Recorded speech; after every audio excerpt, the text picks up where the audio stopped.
مسلمان کے 2 استھان، پاکستان یا قبرستان، تیسرا کوئی جگہ نہیں۔ ڈنکے کی چوٹ کہا بابری مسجد کے بعد ایل کے اڈوانی نے، ہم ساری مسجدیں گرا دیں گے ہندوستان کی، کوئی مسجد باقی نہیں چھوڑے۔ ڈنکے کی چوٹ، اعلانیہ، یہ سب کچھ ہو رہا، اور یہ نعرے تو نہ معلوم کب سے لگ رہے، اور نہ معلوم کب سے میں یہاں ان مسجدوں کے اندر بھی اور اپنی تقریروں میں وارن کرتا رہا ہوں کہ کیا وہاں ہو رہا ہے، لیکن ہمارے تو کان پر جوں نہیں ریگتی۔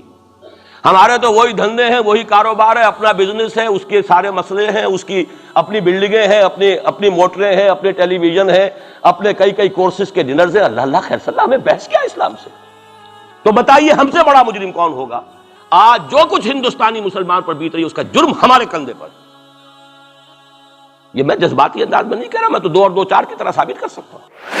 انہوں نے فرض کفایہ ادا کر دیا، اور اس وقت یاد کیجئے مولانا ابوالکلام آزاد، مولانا مدنی، جمعیت علماء ہند کے علماء اپنے تقدس اور اپنے تدین اور اپنے تقوی کے اعتبار سے انکویسچنیبل، کوئی شک و شبہ نہیں ہو سکتا ان کی نیت پر اور ان کے تقوی پر اور کردار پر۔ انہوں نے کیا کہا تھا؟ یہی کہا تھا کہ یہ پاکستان بنا کر تم مسلمانان ہند کو 3 حصوں میں تقسیم کر دو گے۔ 3 میں کہا تھا، 2 میں نہیں، 3 میں۔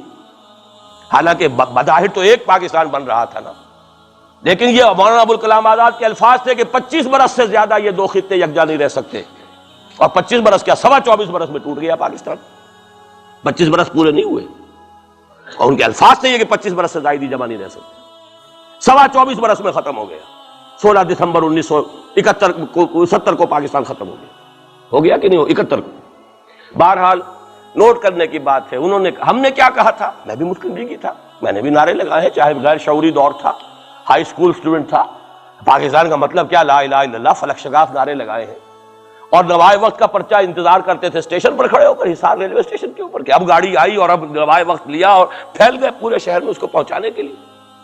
ہم کیا کہا کرتے تھے؟ جی نہیں، 2 طرف سے پاکستان جو ہے مضبوط پاکستان ہوگا، ہندوستان میں کسی ہندو کو جرت ہوگی مسلمان کے لیے کوئی میلی نگاہ سے دیکھنا بھی؟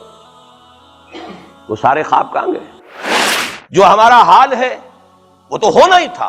یہ ملک بنا اسلام کے نام پر، اس کا استحکام ہو سکتا تھا تو صرف اسلام کی بنیاد پر ہو سکتا تھا، اسلام سے غداری کی۔ لہذا یہاں تو اب قومیتیں ہیں، یہاں تو اب ایتھنک اور ریجنل اور نہ معلوم کس قسم کی اور لنگوسٹک جو ہے نیشنلٹیز ہیں، نیشنلزمز ہیں، وہ جو ایک امت ایک وقت میں بن گئی تھی، ایک قوم، مسلم قوم ہندو کے مقابلے کے لیے، وہ تو ختم ہوئی۔ اور حال کیا ہو گیا ہے؟ اس سے پہلے بھی کبھی کبھی ہندو مسلم فسادات ہوتے تھے، کیا سندھ سے مسلمان نہیں پہنچ جاتا تھا وہاں ریلیف کے لیے؟ کیا پنجاب سے اور سرحد سے مسلمان نہیں جاتے تھے؟ بہار نہیں گئے تھے؟ کیا کانپور کی مسجد شہید ہوئی تھی 1915 میں تو پوری ہندوستان سے مسلمان نہیں پہنچ گئے؟ آپ کیا کر رہے ہیں؟ مندر گرا دیے، یہاں بڑی بہادری کا کام کیا، مندر گرا دیے، شرم سے ڈوب مرنے کا مقام ہے۔ یہاں بھی گویا کہ ہم اپنے عمل سے اسلام کی مخالفت کر رہے ہیں، اسلام تو اجازت نہیں دیتا۔ آپ کسی اور کے جرم کی سزا کسی اور شخص کو نہیں دے سکتے۔ ہمارے پاس تو یہ سیکریٹ ٹرسٹ ہیں، یہ لوگ ذمہ وہ اپنے آپ کو منواتے نہیں، لیکن ہمارے تصور سے، اسلام کے تصور سے ذمہ ہیں۔ ان کی جان، مال، عزت، آبرو، ان کی عبادت گاہوں کی حفاظت کا ذمہ ہے ہمارا۔ ایک بڑی بہادری کی ہے، ذرا سوچئے تو صحیح، کیا دنیا نے سوچا ہوگا؟ اور نتیجہ کیا نکلا؟ اگر کسی درجے میں بھی بابری مسجد کی شہادت پر کوئی دنیا میں کوئی رائے عامہ ہو سکتی تھی کوئی ہندوستان کے خلاف، ختم ہو گئی۔ جو انہوں نے کیا 10 گنا تم نے کر لیا۔ تم نے ایک مسجد گرائی ہے، تم نے اتنے 100 کہتے ہیں، پتہ نہیں، مجھے تو معلوم نہیں 100 گرائے کتنے گرائے ہیں، بہرحال جتنے مندر تھے تم نے گرا دیے۔ فرق کیا ہے؟ ایک کردار ہے تمہارا، ایک ہی تمہارا اخلاق ہے، ایک ہی تمہارا معیار ہے، کوئی فرق ہی نہیں۔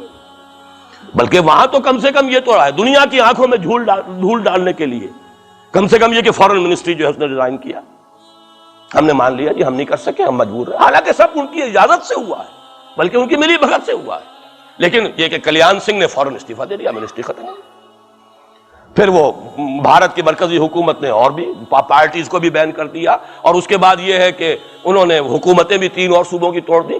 وہ تو سرخرو ہو گئے پوری دنیا کی جو رائے عامہ ہے، ہم اس کے سوا کیا کر سکتے ہیں؟ ہمارا ایک دستور ہے، دستور میں جو بھی صوبائی حکومت ہوتی ہے اس کی اجازت کے بغیر ہم فوج بھیج نہیں سکتے۔ وہاں پہ صوبائی حکومت تھی، اس نے ہمیں یقین دہانی کرائی تھی، سپریم کورٹ کو بھی یقین دہانی کرا دی تھی کہ مسجد کو کچھ نہیں ہوگا، تو ہم تو اس کے اوپر ڈیپینڈ کر رہے تھے۔ ہے سب جھوٹ، سب کو پتا تھا جو کچھ ہوگا، اندر خانے ملی بھگت تھی، لیکن یہ ہے کہ کم سے کم انہوں نے فیس سیونگ کے لیے ان کے پاس مواد موجود ہے، آپ کے پاس تو وہ بھی نہیں۔ آپ کے تو اخبارات نے لکھا ہے کہ کارپوریشنز کے ٹریکٹرز جو ہیں گئے ہیں گرانے کے لیے، اور وزراء جو ہے، ایک وزیر کا نادر پرویز کا تو نام آیا ہے، اخبار میں خبر تھی، ہم نے بھی پڑھی تھی، فوٹو بھی دیکھا تھا کہ وہ خود ہاتھ میں پھاوڑا لے کر جو ہے وہ منظر گرانے کے لیے چلے۔ یہ جو صورتحال ہے جان لیجئے، اس وقت میں آپ کو بتانا چاہتا ہوں ہندوستان کے مسلمان پر تو جو قیامت بیت رہی ہے۔ میں نے اپنا ایک تاثر کچھ عرصے پہلے یہاں پر بیان کیا تھا، رہا ہے میرا تاثر، اور وہ ہے اصل میں وہ لاسٹ سپر جو ہے انجیل میں جس کا تذکرہ ہے حضرت مسیح علیہ السلام نے جو آخری کھانا رفع سماوی سے قبل کھایا ہے اس باغ میں جہاں روپوش تھے اپنے حواریین کے ساتھ۔ تو اس میں یہ الفاظ آئے ہیں، میں نہیں جانتا صحیح ہیں غلط ہیں، وہ ایک علیحدہ بات ہے، کہ آپ نے وہ روٹی توڑی اور کہا کھاؤ، eat and this is my flesh, یہ میرا گوشت ہے، کھاؤ۔ اور اس کو کہتے ہیں وائن، کوئی مشروب ہوگا جو بھی ہوگا، ڈالا کہ پیو، drink and this is my blood. میرا احساس ہمیشہ یہ رہا ہے، اس کے بعد کچھ ماند پڑ گیا جب یہاں مسلمان نے یہاں مارا ہے اور کچلا ہے اور زندہ آگ میں جلایا ہے، پھر بات ختم ہو گئی، میرے دل کے اوپر سے وہ احساس ختم ہو گئے۔ وہاں ہندو کے ہاتھوں جب مسلمان کے ساتھ یہ کچھ ہوتا تھا تو پھر جب میں کھانا کھاتا تھا محسوس کرتا تھا کہ میں ہندوستانی مسلمان کا گوشت کھا رہا ہوں اور ہندوستانی مسلمان کا خون پی رہا ہوں۔ یہ ہمیں عیش جو یہاں حاصل ہیں، جو آرام حاصل ہے، جو ہمیں یہاں پر سہولتیں حاصل ہیں، جو معاشی اس کی کاسٹ پر ہے، اس نے آپ کو یہ ملک لے کر دیا اور آج تک اس کی قیمت ادا کر رہا ہے، اور ہم جو ہے عیش کر رہے ہیں، گل چھرے اڑا رہے ہیں۔ یہاں جس کے پاس 2 پیسے ہو گئے برقع اتار کے اس نے پھینک دیا، یہ معلوم ہوتا ہے کہ یہ تو مفلسی کو چھپانے کا ذریعہ تھا۔ 4 پیسے ہوں، اچھے کپڑے پہنے ہوئے ہوں، میک اپ صحیح کیا ہوا ہو تو پھر برقعے کی کیا ضرورت ہے؟ اور میں نے شاید سنا ہے آپ کو، مجھ سے تو چند لڑکیوں نے یہ الفاظ کہے باقاعدہ۔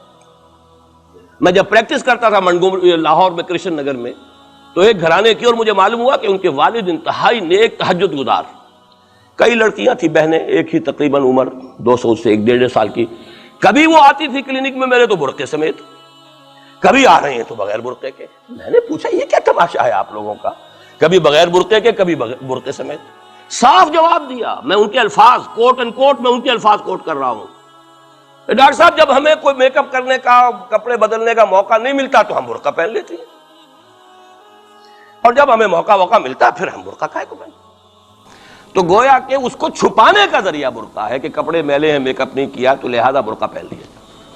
یہ ہے حال پاکستان میں اسلام کا جو ہم نے بنایا ہے۔ تو جی ہاں دوستو، ویڈیو آپ نے دیکھی، ہوپ فلی آج کی ویڈیو آپ لوگ کو ضرور پسند آئی ہوگی۔ مزید اسی طرح کی ویڈیوز دیکھنے کے لیے ہمارے چینل کو لائک، شیئر اور سبسکرائب کرنا بالکل مت بھولیے گا۔